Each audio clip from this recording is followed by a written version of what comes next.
A subscriber recently asked how to write a rebellion. Now there's a lot of different ways you can go when you're writing an uprising story, but if you master these 5 tips, you'll end up with an unforgettable story. Here's a spoiler warning for the rebellion stories we'll be discussing.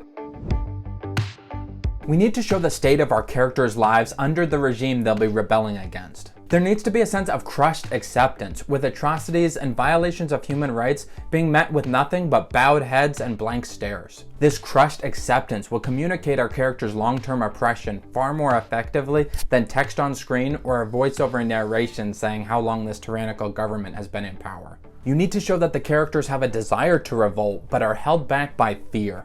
Let's say our character Joel bumps into a soldier and receives a beating in return. Another character, Micah, steps up to defend him, only to have older citizens hold him back for fear of retribution. You want to stir up the audience's sense of injustice, to get them shouting at the characters, "What are you waiting for? Stand up and fight." Anyone familiar with story structure knows there needs to be a point of no return for the protagonist, some significant event that pushes them past their reservations into the land of the unknown. For a rebellion story, this moment will coincide with the protagonist's decision to finally fight back.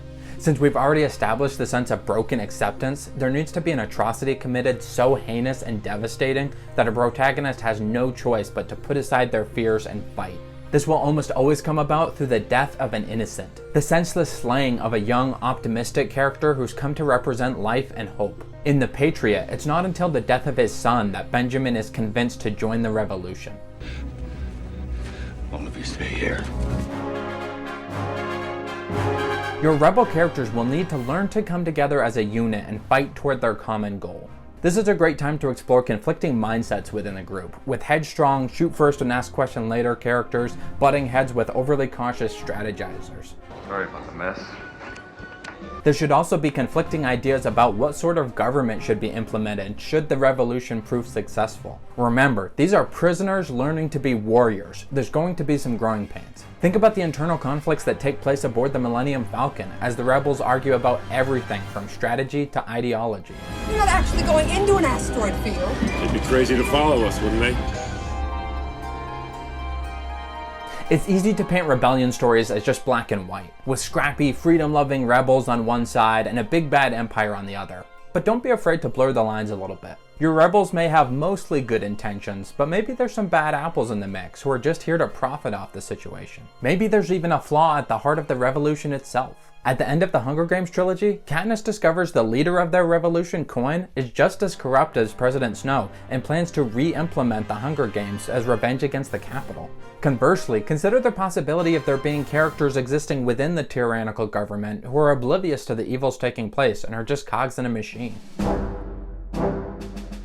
Real wars are messy and confusing, with objectives that are often unclear and divisive. War stories can't be this way. There needs to be a clear-cut objective the rebels are fighting for.